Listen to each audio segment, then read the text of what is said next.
सुनने वालों को विद्या का नमस्कार और सभी सुनने वालों को काकी का आशीर्वाद। अब जो जैसा है वैसा है, अभी सब चलता है, जो है सो ठीक है।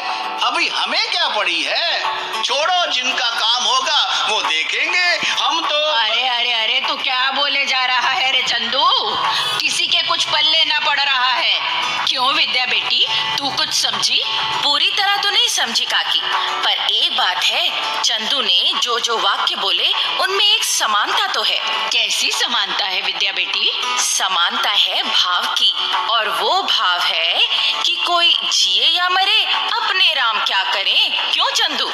वाह विद्या बहन, आपने तो सीधा कद्दू में तीर मारा है।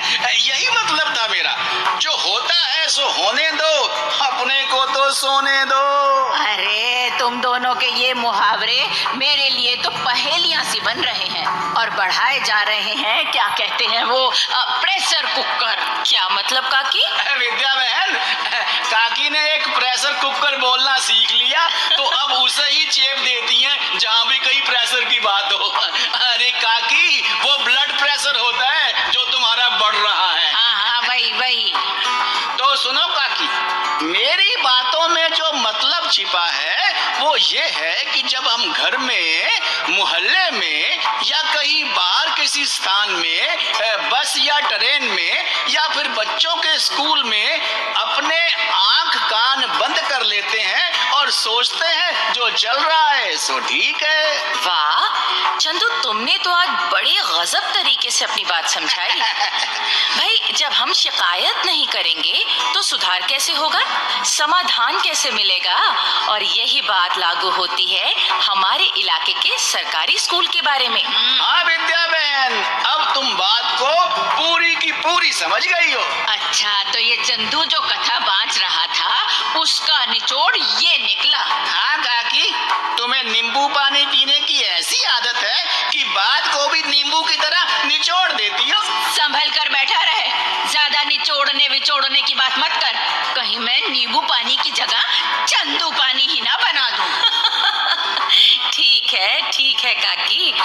तो अब बात ऐसी है कि हम अगर अपने बच्चों को स्कूल भेजते हैं तो बहुत अच्छा करते हैं। इससे बच्चों का ही नहीं, देश का भविष्य भी बनता है। लेकिन बच्चों को स्कूल भेजना ही काफी नहीं है। हाँ विद्या बेटी, हमें ये भी चाहिए कि हमें कभी खुद स्कूल जाकर या कभी अपने बच्चों की बातों से पता चले कि स्कूल में कोई समस्या है या कोई कमी है, तो हमें उसे हल करने के लिए अपनी शिकायत रखनी चाहिए।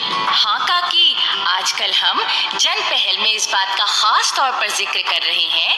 आप अपनी शिकायत एसएमसी में कर सकते हैं, और एसएमसी से आगे कैसी शिकायत निवारण प्रणाली है, हम उसके बारे में आपको पिछले कार्यक्रम में बता चुके हैं। हाँ, लेकिन चाहोगे तो आज फिर बता देंगे। माता पिता या अध्यापक अपनी शिकायत ग्राम पंचायत में भी रख सकते हैं। क्यों नहीं, पंचायत भी अपने स्तर पर उसका निवारण कर सकती है। हाँ विद्या बहन, वैसे कुछ लोग तो अपनी शिकायत अदालतों में भी कर देते हैं। लो, अब इस मुए को कोई किस्सा याद आ गया होगा। हाँ, याद आ गया है तो क्या सुनाऊं? नहीं? अरे चल सुना दे, तू मानेगा थोड़ा ही। हाँ तो विद्या बहन, एक भाई ने अदालत में शिकायत की कि मेरी बीवी ने मुझे 10 साल पहले एक बार ऊद बिलाव कहा था। 10 साल पहले? हाँ, 10 साल पहले इसने मुझे ऊद बिलाव कहा था, तो मुझे इसके साथ नहीं रहना, मुझे तलाक दिलवाइए। तो जज ने कहा, भाई तुम्हारी बीवी ने 10 साल पहले तुम्हें जो कहा था उसकी शिकायत तुम अब लेकर आ रहे हो।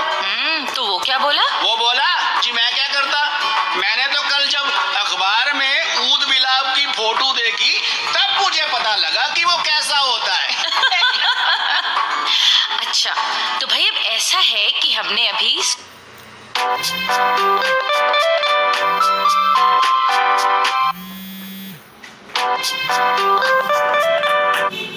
संबंधी शिकायत करने और उनके निवारण की जो बात कही, अब उसी विषय पर सुनवाते हैं एक नाटिका। लेकिन वो क्या है विद्या बहन की, अब किस्से के बाद इस मुए को कोई लोकगीत याद आ गया होगा। हाँ आ गया, तो सुनवाऊं नहीं क्या? अरे चल सुनवा दे, तू मानेगा थोड़ा ही। तो पहले लोकगीत और उसके बाद सीधे नाट्य। टीका। आई आई मेहंदी की देखो ये रात, रच गए बन्नी की मेहंदी से हाथ।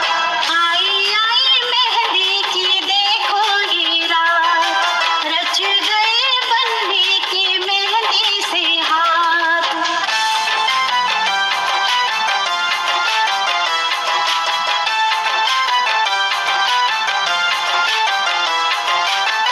लग रहे देखो तारों प्यारे, सज गए फूलों से घर के द्वारे।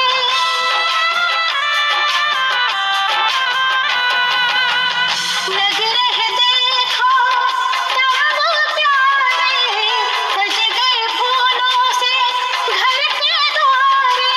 आई मेरी बन्नी की धूम से बारात, सज गए बन्नी की मेहंदी से हाथ। आई आई मेहंदी की देखो ये रात। बाबा बाबा बाबा सुनो तो, बाबा तुम हो कहाँ? अरे क्या बात है री ज्योति, आज तो नींद खुलते ही चढ़ने लगी। तुम सुनो तो। हाँ तो सुना ना मेरी बच्ची। बाबा अभी मैंने एक सपना देखा। अच्छा, तो सपने में क्या देखा? सपने में देखा कि हमारी वो हिंदी वाली मास्टरनी जी है ना, जो कक्षा में देर से आती हैं, आजकल वो समय पर आने लगी हैं और खूब मन लगाकर पढ़ा रही हैं। अरे ये तो बड़ी अच्छी बात हुई, भले ही सपने में हुई। और मैंने देखा कि हमारे स्कूल का जो गेट है ना, टूटा फूटा, वह पक्का बन गया है और उस पर एक चौकीदार भी बैठा है, जो बिना मतलब किसी को स्कूल में घुसने नहीं दे रहा। ये तो बहुत अच्छा सपना देखा ज्योति, पर सपने में तुमने ये नहीं देखा कि ये सब बातें हुई कैसे? होनी कैसे थी बाबा, अपने आप हो गई। लो बताओ, अपने आप कैसे हो गई? जरूर किसी ने शिकायत की होगी कि स्कूल का पक्का गेट ना होने से बच्चों की सुरक्षा को खतरा है, या फिर हिंदी वाली बहन जी देर से आती हैं तो फिर पढ़ाई पूरी नहीं होती। हाँ? तो क्या शिकायत करने से स्कूल में सारी अच्छी बातें हो जाती हैं? हाँ, हो तो जानी चाहिए। तो फिर स्कूल में सब अच्छी बातें हो जाए, इसके लिए तुम शिकायत क्यों नहीं करते बाबा? बोलो ना, क्यों नहीं करते?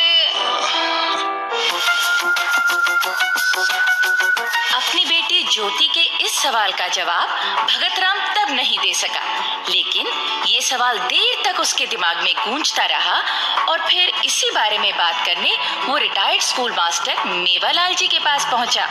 भगत राम की बात सुनकर मास्टर मेवालाल जी ने कहा,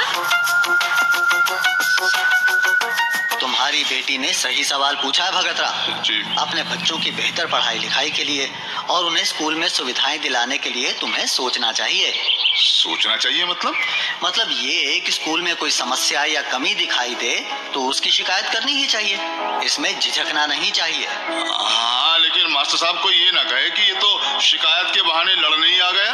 अरे नहीं भगत राम, जिन्होंने शिकायत का निवारण करना है वो भी ये समझते हैं कि शिकायत करने का मतलब लड़ना झगड़ना नहीं है, बल्कि ये तो स्कूल के विकास के लिए भागीदारी वाली बात है।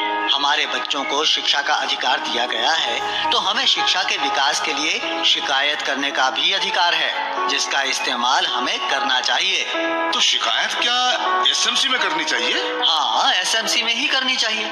अगर वहीं पर निवारण हो जाए तो अच्छी बात है, नहीं तो आगे और स्तरों पर भी शिकायत रखी जा सकती है। फिर मैं अपनी बच्ची का कहा जरूर मानूंगा। बस आप मुझे ये बताइए कि एसएमसी के बाद फिर आगे कहाँ शिकायत की जाती है?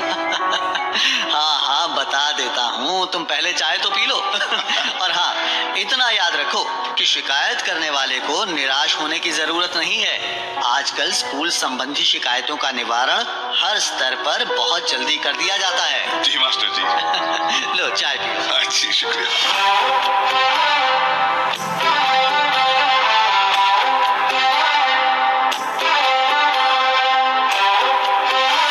तो काकी, सुना आपने?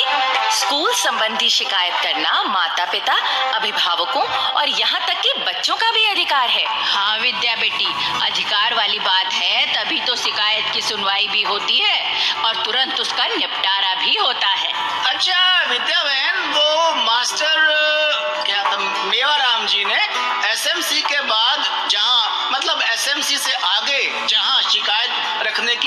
बात कही है, तो वो क्या सिस्टम है, जरा बताएंगी? चंदू, तुम्हें याद होगा कि पिछले कार्यक्रम में भी इस बारे में बताया था, लेकिन सुनने वालों की जानकारी के लिए एक बार फिर से बता देते हैं। हाँ, ये नेक काम भी कर ही दो।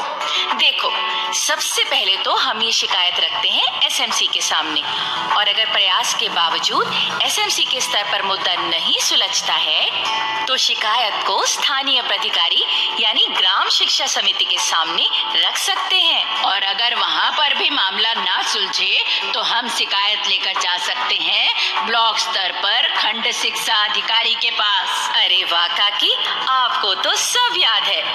तो अगर खंड शिक्षा अधिकारी के पास भी निवारण ना हो सके तो फिर इसके बाद नंबर आता है जिला बेसिक शिक्षा अधिकारी का, और भगवान ना करे वहाँ भी मामला नहीं सुलझता तो फिर निदेशक बेसिक शिक्षा में भी शिकायत की जा सकती है। और अगर वहाँ पर भी मैं समझ गई तो फिर राज्य बाल संरक्षण आयोग में शिकायत लेकर जा सकते हैं, और फिर हमारी शिकायत आगे राष्ट्रीय बाल संरक्षण आयोग के पास भी जा सकती है। तो मतलब ये शिकायत तू बचकर कहाँ जाएगी?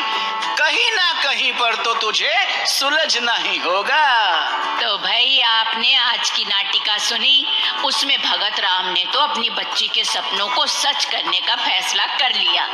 तो अब आप ये फैसला कब करेंगे? जी हाँ, सोचिए और तब तक सुनिए ये संदेश।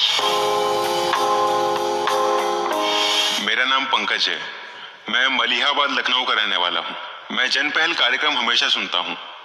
इस कार्यक्रम में एसएमसी के कामकाज के अलावा बच्चों और पढ़ाई के माहौल के लिए बहुत अच्छी अच्छी बातें बताई जाती हैं, जैसे स्वच्छता, बच्चों को रोज स्कूल आना चाहिए, स्कूल में पढ़ने लिखने की हर जरूरत पूरी होनी चाहिए, स्कूल में अगर बच्चों के माता पिता को कोई बात खटकती है तो उसकी शिकायत जरूर करें। तो प्रोग्राम में ये बातें सुनकर और उन्हें अच्छी तरह समझकर हमें ये लगता है कि ये जो आरटीई है, मतलब ये आरटीई कानून है, ये बहुत अच्छा है। तो इस कार्यक्रम से हमें ये प्रेरणा मिलती है कि हमें भी अपने स्कूल के लिए बहुत कुछ करना चाहिए, क्योंकि सभी बच्चे देश का भविष्य हैं और देश का भविष्य सुधारने के लिए हमें भी बहुत कुछ करना चाहिए। तो अब चलने की है बारी, मुलाकात होगी फिर हमारी तुम्हारी। भाइयों बहनों, अगर आप अपनी बात हम तक पहुंचाना चाहते हैं या विद्यालय प्रबंध समिति के बारे में कोई जानकारी चाहते हैं या कार्यक्रम के बारे में कोई सुझाव देना चाहते हैं तो इस पते पर लिखें। हमारा पता है समग्र शिक्षा उत्तर प्रदेश, सर्व शिक्षा अभियान ऑफिस, विद्या भवन, प्रथम तल, फर्स्ट फ्लोर, निशांतगंज, लखनऊ 226007। तो अब जन पहल के अगले कार्यक्रम तक विद्या, अपनी काकी और अपने चंदू को आज्ञा